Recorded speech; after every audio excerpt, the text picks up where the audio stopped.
So, all right. So here we are with another episode of Coffee with the Founder. I got my coffee cup here, and I got a good friend and colleague here with us today, Charles Modiano. Charles, listen, man, we're trying to do these coffee tops just to give people a sense of the WPC network, the family, the community. And so we're bringing people on to talk about the work they do, not only when they're at the conference, but even the work they do in the larger world that they operate in. So we want to start by asking you, if I met you at a train stop or a bus stop or in the airport and I introduce myself and I say, well, who are you? What do you do?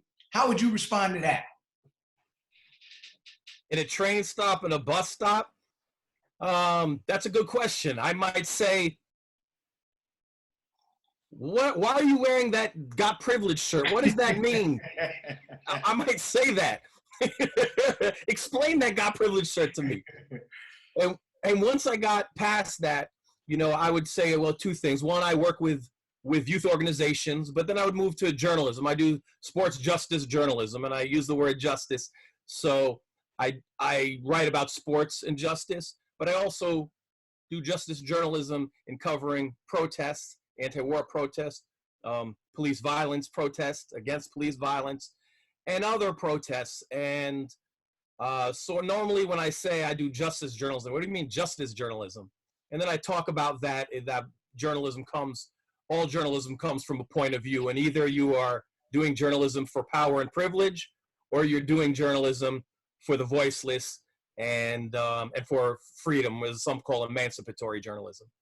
Yeah. Well, I want to talk a little bit about the power and privilege piece, but before that, can you give us some examples of some justice journalism stories or protests that you've covered in your career? Sure.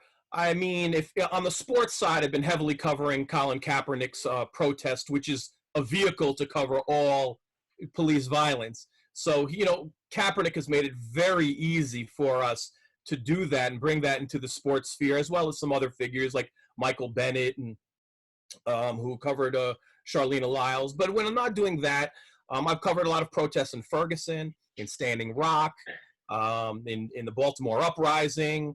I go to protests against Nazis, and I was there in Charlottesville, got mixed up in a lot of that.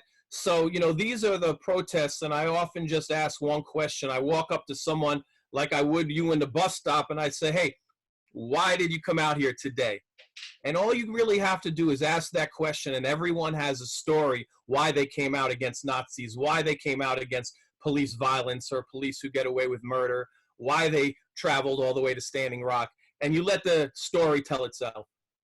Yeah, that's great. I appreciate that. Now, is this something you grew up wanting to do? I mean, how did you get started into justice journalism? No, I didn't grow up wanting to do that. I did grow up a sports nut, though, where I consumed sports 24/7. It was my life, and I never thought it would have a lot of resonance, later on in this way.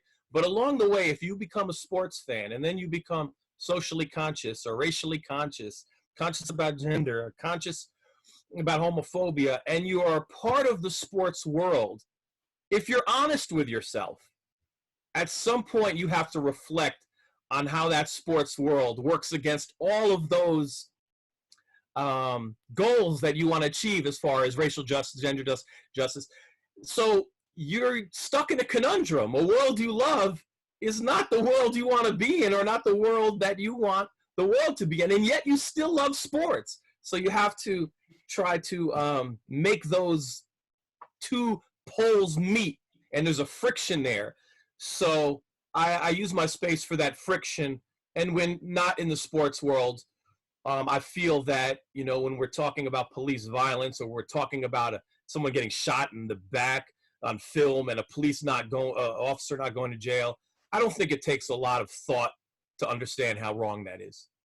Yeah. Now, it seems to me when I watch sports or Sports Center, it's absent of those kinds of social justice issues, unless it's kind of a kumbaya, fluffy story, overcome this to get to here. Do you foresee any changes in the coverage of sports that will allow there to be some focus on justice? Because it feels like, for example, you mentioned Kaepernick, when someone like that emerges, they are taken out of the structure, Sure. not highlighted in the structure. Well, I don't. I'm not optimistic, and I'm someone who has interviewed at least 10 parents who've lost loved ones to police violence, including well-known individuals like Mike Brown, to lesser-known individuals like Monteria Robinson, whose son, Jamarian Robinson, was shot 76 times and is still unknown. And I've interviewed these individuals, and I wonder, why aren't they invited on ESPN panels? Why don't we hear their voices, not a faux framed, is Kaepernick against the military, type of framing, which he isn't, and he's never spoken about that. And the reason that is as long as ESPN and the NFL are corporate partners, you will never see that. We can't have, journalism and capitalism are inherently at conflict. So we can't have a conversation hoping that corporate media will do right by Kaepernick, will do right by police violence, when their billion-dollar partner is giving them billions of reasons not to. So it has to come from outside. Unfortunately, the few entities on the outside are nowhere as powerful as the billion-dollar entities I talk to. So it can't come from ESPN. ESPN could do some good things. And as you recall, Doc, years ago, and I appreciate the opportunity, I was able to do something called ESPN's Rap Sheet and talk about their white supremacy that maybe not everyone saw through their media, and how they portrayed black men in particular in such a negative light, and highlighted and sold the misbehaving black man as a weapon, as a profitable tool. And I stopped doing that, I think, in 2013, 2014, because they started to get better. ESPN started to get better, so I ended that workshop. But I might have to restart it, Yeah. That's interesting. Well, let's talk about power and privilege, because that's a big thing that we cover at the White Privilege Conference: white supremacy, white privilege, other forms of oppression. Sure. And I'm wondering how you see that play out in sports. That's a big question, but I'm mainly looking at and thinking about the power structure. Yeah. When you talk about ESPN, the NFL, all these other kinds of variables and institutions, what's the power structure looking like? And has there been change over the years? Because when it comes to the players, particularly in football, basketball, yeah, there seems to be some real diversity there, and even in some of the coaching. But what's your sense of the power involved in sports? Well, listen, don't let, and I get this question all the time, how can the NFL be racist? It's 70% African American. I get that all the time on pushback, and it's as racist as ever been. So let me just give a historical perspective for a second. If you go back to the 1800s, most jockeys in the Kentucky Derby were black, were African American. Are you telling me in the late 1800s there was no racism? And I think what is happening now is very similar. Sure, 70% of the NFL is black, but 70% of the owners are black, 100% are white and very rich. The GMs are white, and yes, almost 90% of the coaches are white. So these are the individuals who are making decisions on black lives, and making very poor decisions. So I'll give you a perfect example. I had an opportunity to interview Eric Reed, the player who stood by Kaepernick and kneeled with him, and who's been an outspoken critic of police brutality, but he's been an outspoken critic of the collective bargaining agreement. And the collective bargaining agreement that was just signed and rammed through, and I believe illegally, through the coronavirus, is really unfavorable to retired players in their disability benefits, who have given their lives, who have given their brains, who are experiencing concussions, who are disabled the rest of their lives. And they're cutting those benefits for them in very cruel ways. And people don't know about this. And people don't know about it because they look at football players as millionaires, but the majority are not millionaires. The majority have played only 1 or 2 years at their minimum salary, and the rest of their lives, they walk away disabled. And they have very bad lives, and they can't get jobs often because of their disabilities. Some will be high school football coaches and whatnot. But we care about them, and we're speaking for them. And Roger Goodell, despite their billions, has screwed them, and sports media has no desire to tell that story. Well, it seems like there's no more sports since there's no more ESPN. I mean, I mean, what's happening in the sports world now? Because it doesn't seem to be publicly on display. So what's your sense of what's going on where we would be in the mix of baseball season, the NBA playoffs, the NFL draft? I mean, I think, I would assume some of those things are still in motion, but what's your sense of the state of the sports world now? Well, the state of the sports world it's on hold for the most part, unless you're the NFL and you're greedy like Roger Goodell and you still plan to put lives at risk and hasn't missed a beat with NFL draft or even thinking about postponing the season, but that's another story. But there are a couple of things. One, I think it gives us a chance to talk about maybe some of these issues that we wouldn't dive into, like a collective bargaining agreement. But the other hand is, and this part I like, it is giving us historical debates that we sort of put on hold. So, you see this Michael Jordan documentary coming out, a 10-part series. You're seeing rankings historically. So what a lot of the current sports has been replaced with historical debates and historical education. I kind of like it, to be quite honest with you. I get into a lot of arguments. I believe LeBron is better than Jordan, and a lot of people, don't like that at all. And I'll, have that debate. But the point is, it's getting younger people an opportunity to go on YouTube, watch classic sports, and see some of these older individuals. From a sports fan's perspective, that's kind of cool. From a non-sports fan's perspective, they probably don't care. Yeah, and when you think about the history of sports, particularly some of the larger revenue-generating sports that consume the TV each season, and historically, the story of them has been one that I think I would say built on a foundation of white supremacy, white privilege.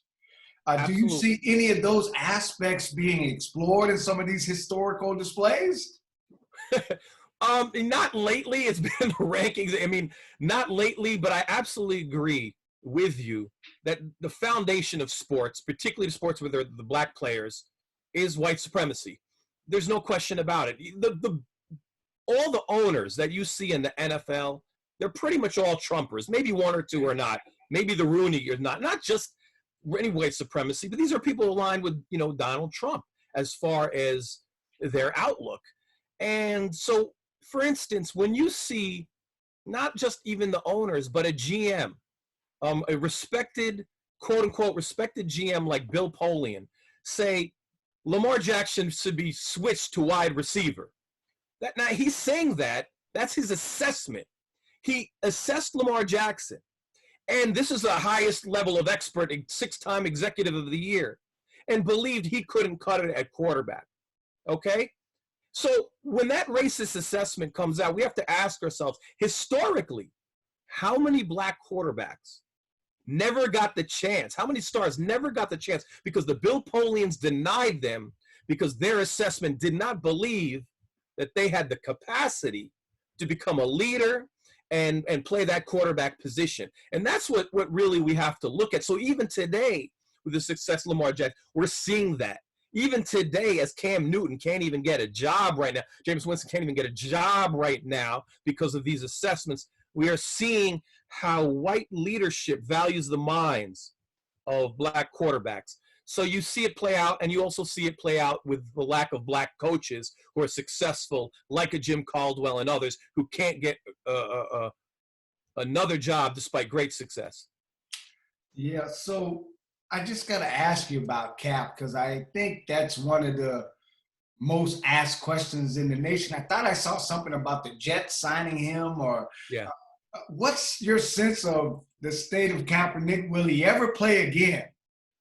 Oh, yeah, I always get that question. My guess is no, and I really, really hope that I'm wrong. Muhammad Ali was exiled for 3 years and did get a chance, but that's a different sport, and that's not a team sport. That's not the NFL. So I think not, but what we have to remind ourselves is that these owners are still colluding against him, and that collusion is illegal. They're not just a regular employer. What they're doing is illegal. And a sports journalist, and any sports journalist who does not continue to bang the drum, as simple as calling him a free agent, or when they put their free agent list together and say, Colin Kaepernick is a free agent, you leaving him off the list is journalistic malpractice. You are complicit with the owners who are still committing a crime, as we see these bums who are getting jobs until 40 years old. Josh McGowan was in a playoff game at 40 years old last year.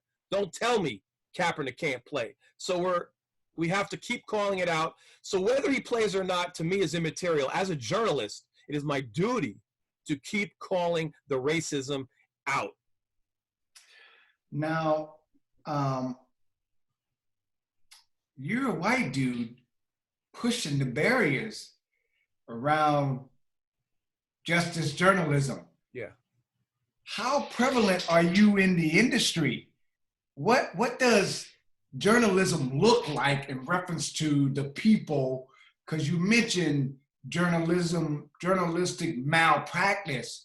Yeah. I mean, are these folks looking like the owners? Or is there any training around diversity, competency? I mean, what is the visual of those covering these stories?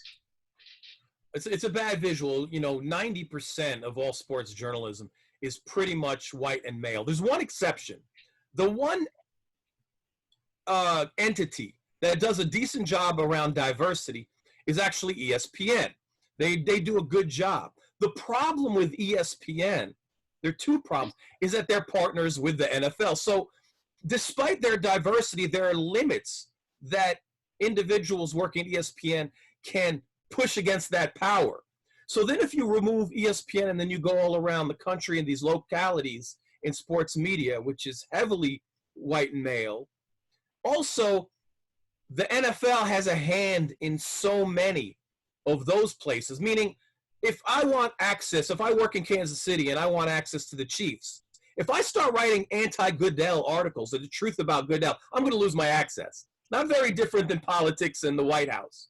So it's almost impossible to separate the racism from the perks that you get from access. So if you want to talk against the NFL, you want to tell the truth against NFL and Roger Goodell, you're going to always be on the outside. There's no way to be on the inside. And that's part of the deal you make. I mean, listen, I'd make a whole lot more money if I worked for one of these entities, and it's a deal you make. So there's a problem with that. There's a problem with both diversity and then a system that carries water for the NFL. Yeah. So as we look at the history of sports, where we are today with quarantine and COVID-19, what's your sense of, first, how are you doing? Shut up on the inside there with the wife. How y'all doing? What's your sense of the larger community around you in your area? And I don't know if you have or how much access you have to the athletic world and the athletes, but I'm often wondering, I'm picturing LeBron with a multi-million-dollar gym at home and just getting stronger, getting better. I don't know. I mean, what's your sense of what professional athletes are doing during this time?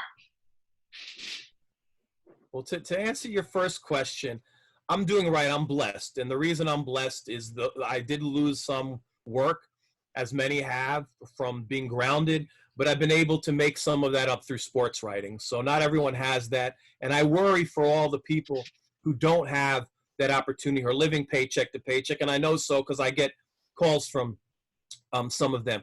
So there's serious concern there. And love goes out to all the essential workers, all the food services workers, who, by the way, are disproportionately Black and disproportionately at risk. So there's a lot there.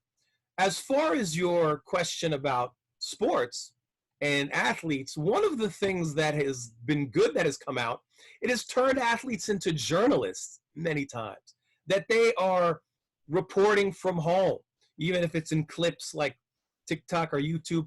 But Eric Reed has done a fantastic job of journalism. He gathered 6 wives of ex-NFL players who were disabled, who were really loud on the internet. He brought them together and interviewed them for an hour and a half to tell the world what they were dealing with, how they had to quit their jobs long before COVID, how they had to take care of their husbands because they couldn't leave them alone because their mind is so gone from playing in the NFL and having concussions that they're afraid their husband's going to burn the place down because by leaving the stove on or starting a fire, and how they've been trapped into this life, and that their disability benefits are being cut, and that now there's a new rule. They have to get disability benefits through the NFL, not through Social Security. And the NFL, as one wife of an NFL player told me, you have to be practically dead to get approved by the NFL.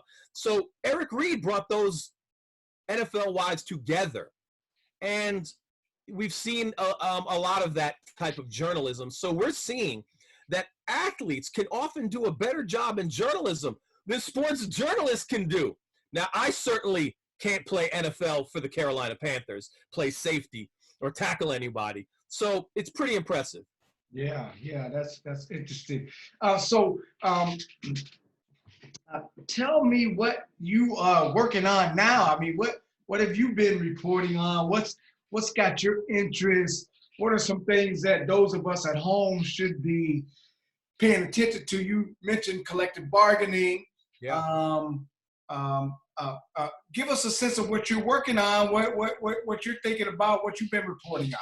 So I've been reporting a lot on I did probably 4 articles on the collective bargaining agreement and interviewing a lot of these voices, and including interview with Eric Reed, a lot of the information about the wives that I had mentioned, who sports media did not cover, to show you how much you don't want to go against Roger Goodell. So I don't want to talk about that more because I've really been doing a lot about that. Talking about stories like Stephon Marbury, who offered to get millions of masks for COVID-19, not at $750 like Andrew Cuomo a mask, but at cost $250. And you're seeing some of the sports humanitarianism that is going on. So we're covering some of that, and it'll finally get me a chance, for years, because I lack focus.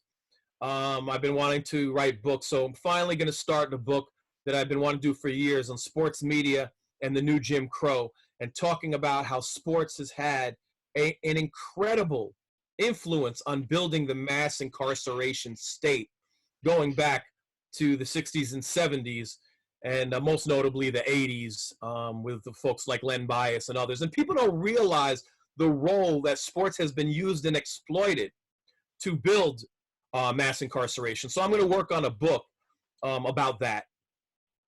Yeah. Well, can you give us a sense of what you mean? Like, I don't want you to give away the book, but those are some powerful connections when you say sports, mass incarceration, because I usually don't think about that. I think about, maybe schools and the school to prison pipeline, but Are you saying sports to prison pipeline? Yeah. So let me give I think the most glaring example of a number of figures. Len Bias. Do you remember Len Bias, Doc, when he died? I do. He could ball, okay? And he was picked in the 1986 draft and died of a cocaine overdose 2 days after he was picked by the Boston Celtics. A lot of people compared him to Jordan at the time. And when Len Bias died, there was a mass hysteria because, crack had hit. It was ravaging communities, and that was used to pass some of the most horrific laws in 1986. So this is a Democrat, Tip O'Neill, after Len Bias died, said, all anybody is talking about is Len Bias right now. This is a quote. Get me some goddamn legislation on my desk so we could pass these laws. And the worst of many laws over the 80s and 90s of crack cocaine disparity and racist laws came after the death of Len Bias amidst a media hysteria, which is interesting because Len Bias never did crack. But they used his hysteria to pass mandatory minimum sentencing, to pass horrific crack cocaine laws where if you were caught with just a size of a quarter of crack, you get 5 years. Possession. Users, not dealers, users. Possession. So, you know what? We talk about that, and what's interesting as we're hitting a presidential election, and a lot of people don't want to hear this, but I am wed to the truth. One of the biggest proponents during that time was Joe Biden, who is to the right of Reagan. People don't want to hear this, but it's the truth, and was pushing Reagan farther. Reagan wanted to stop at 20-1 crack versus cocaine ratio. He wanted 100-1. And at the time, it was because Democrats and Tip O'Neill wanted to, quote unquote, take the tough on crime issue away from Republicans, so we're harder at that time, and help push these horrific laws, not just 1994, but 1982, 84, 86, 88. And that story doesn't get told. And that was very much a bipartisan story. And that effort with both Reagan and, yes, even Joe Biden started before the crack epidemic hit. As Michelle Alexander explains in The New Jim Crow, that is a big misconception. The war on drugs started before the crack epidemic hit, and the crack epidemic was used as a tool to implement some of the most racist policies, and Len Bias was a key figure to make that happen. Wow, yeah. Do you see any present day examples of similar kinds of scenarios that the general public, that our community, WPC, should be paying attention to, have some understanding of? What are some things that you're talking about that may be happening today as you do justice in journalism that folks need to have some pulse, some understanding of? Well, I think today, you know, we're looking like the Kaepernick story is dead. It's not dead, because last time I checked, police are still getting away with murder. Bodies are still in the streets. Police are still going on vacation, getting paid leave, as Kaepernick said, and he's still not playing. So there's still that injustice. So we continue that fight, and what's happened, a lot of people have given up that fight. And we have to continue that fight rather than, you know, move along. Eric Reed right now, the #1 safety free agent, has not been signed, okay? Why has he not been signed yet? Let's take a look at that. If a couple more weeks go by, we're gonna have to look at that as another collusion case. So what we're seeing with Kaepernick and some other players is much more than blackballing. It is the NFL telling players, go back in your place. Do not speak out. Do not speak out against the state. Do not speak about your reality. Do not speak out against police brutality, police violence, police terror. And if you do, we're going to put you back in your place. And I think that's the message. The NFL is creating a silencing of the black athlete, and we can't be complicit in that silencing. So that hasn't gone away. That's still going on right now. That affects all players who speak out, particularly black players. Yeah, I was going to ask you to juxtapose that to the NBA because it feels like I remember the story of one of the network's mouthpieces telling LeBron to shut up and dribble. And yeah, I think it was Laura Ingram. They say shut up and dribble. And what that means is Black Lives Matter if you could help my fantasy team. Black Lives Matter if you could jump high and run fast. Well, Black Lives don't matter if you get shot by a police officer, if you get brutalized by the state. That the second you are no longer of value on the field, you are no longer of value as a human being. And that's what we hear when we hear shut up and dribble. We don't want LeBron's opinion as a person. We just want him to jump high and score some points. Yeah, so do you get a sense that there are some athletes in some other sports, some other areas that have been able to somewhat push against the machine? I think about LeBron to some extent. I think about Serena, who I still think is not given the high praise that she deserves as the greatest athlete that many of us, I think, have witnessed in our lifetime, definitely in tennis. But also I saw some legislation that they passed on the Olympic Committee about, raising your fists or protesting.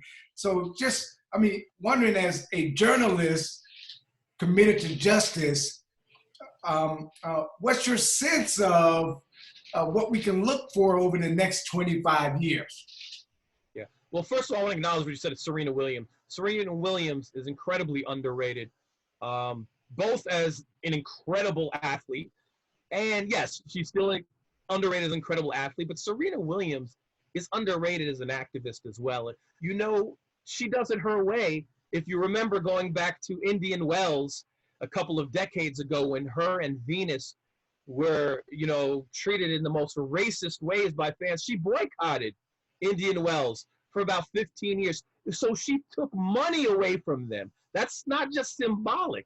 She literally took money away from them that her and her sister would produce for that Indian Wells tournament. So that was a big deal, and she's done a lot of other things that have gone under the radar. So she has to be included when you talk about activism. And we tend to forget women in general, and particularly Black women, when we talk about sports activism. To this day, the only team that has kneeled in solidarity as a team with Kaepernick was the Indiana Fever of the WNBA. And Tamika Catchings, the great now Hall of Famer, organized that behind the scenes, in the locker room, quietly, not in a big rah-rah way. She has never gotten credit for organizing a team, very similar to organizers, Black women organizers during SNCC during the 1960s, that still didn't get quite the credit today. So I think there's a symbolism there that we don't uplift women sports activists and the way they do things as we do men, and that goes particularly for Black women. So I want to uplift that. And in doing that, I forgot your actual question at the end there, Doc. No, I was just asking what you foresee over these next 25 years as we, kind of essentially take an overview, a look at all the things going on in all the areas of sports. What's your sense of where we're going as a nation, as a world, in the sports community, and specifically from the lens you look, justice and journalism? Well, it's a great question. I don't know how optimistic I am. I would love to say, hey, this Kaepernick movement, we build off it. I would like to see more white athletes and white people speak up, certainly. We've had some coaches like Greg Popovich, Steve Kerr, Stan Van Gundy in the NBA who had a certain level of security, do speak out on racial issues, which is positive. I'd like to see more from white players. Okay, you hear something from Chris Long in the NFL. After Chris Long, not a whole lot. We probably had about 50 Black players take a knee or pump a fist. But really, white NFL players did not step up, did not utilize their privilege. We didn't see the big names. The only big white star who said something complimentary was Aaron Rodgers, but he could come stronger. So that's a problem. We're gonna need more of that. But at the end of the day, we got to take on these owners, and I'm not sure how to do it. Yeah, that's a good point. And I wish we had another half hour to talk about the role of white players and folks like Popovich and Steve Kerr as well. But I will ask you about Kyle Korver's article that he did. What was your sense of that? Did you feel like that was a real effort to pursue justice? I mean, it's mixed. I always have to start by giving him credit. He didn't have to write that. He didn't have to have that level of introspection. Many other white players didn't do that. So, I always start with that credit. It could have come a little earlier. It's at the end of his career. It could have come a little earlier. So it's always a mixed bag because you don't want to deter other players from speaking out. And then at the same time, you want to say, hey, where have you been? Where have you been? And that tends to be the case when a white player speaks out. It's always a mixed bag. And that's sort of how I feel. So I do want to give him credit because he did say some things in that article that are going to be useful for educators as a teaching tool. And we do often give more credit for white self-reflection. I get points for that. when black journalists saying the same thing for years, they pat me on the back. I'm like, well, go read Ralph Wiley's column from 15, 20 years ago when he was talking about this. So any white journalist in the anti-racist space is always getting a little too much credit, and we have to figure out how to balance that out. Yeah, man, I appreciate it, and I'm looking forward to your book project. Yeah. Is there anything else as you look at the next 10 years on the horizon? You got this book piece. What else are you thinking about in reference to accomplishing, doing over the next decade? So I spent a lot of time in Ferguson interviewing young people, lost voices, who are at the heart of the uprising in Ferguson. And I have a lot of video. And at the time, the mission was to do a documentary. And I'd like to get back to that because these voices are critically important. I believe the young people in Ferguson who started a worldwide movement have been forgotten about. They're hurting right now, particularly during coronavirus. So many families who've lost loved ones to police violence and those who fought for them are forgotten and hurting. And I think it's very important we remember them and we support them the best way we can. Yeah, well, I just want to go on record that if WPC, the Privilege Institute, could be in partnership with you, looking at some of the things you've done historically, what you're doing today, and of course, as we look ahead, as long as you'll collaborate, we'll be there with you, my brother. Let me ask you to close out with something fun. We're creating a what are you watching list. What are some things that you watch that maybe you've learned something from? Is there something you and the wife are watching that kind of takes y'all away that you would recommend for our viewers? Oh man, you asked the wrong question. Sorry, so let me start on this one. We watched Chernobyl, right? All 5 episodes, and there's a lot of parallels really from Chernobyl accident to what's going on right now in the country and maybe hiding the severity of coronavirus. So I recommend that. I mean, don't get me wrong, it's not an escape by any means, right? But check out Chernobyl. It's very interesting, of the nuclear explosion in Russia in the 1980s. Now, you said, what are you doing to escape? Yeah, I do a lot of sports documentaries, and I hate that you did this to me, but I have to be honest with you. I wanted to find out what the noise about was in this horrible Tiger King, right? And I watched 1 episode, and I said, I'm only going to watch 1. And I got sucked, and we got sucked in, Doc. We got sucked. I'm embarrassed to say I'm going to shame myself on this camera. We watched the rest. We couldn't look away to the train wreck. All I could say, and I can't say it was for noble reasons, all I could hope for is somewhere at the end of this crazy documentary that some animals do get better treatment, because it was a world I had no idea existed, to be quite honest with you. I don't know if you saw the madness or not, but I had no idea this world existed. So it's crazy. I don't recommend it as an escape, but you asked me a question, so I gave you an answer. Yeah, well, I'll say to you, if this is comforting or not, I don't know.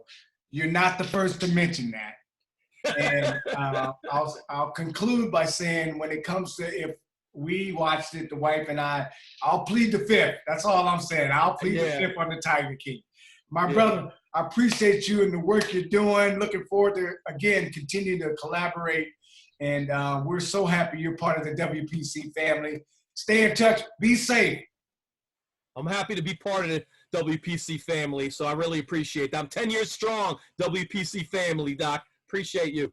All right, my brother. Much love. Much love. You got it.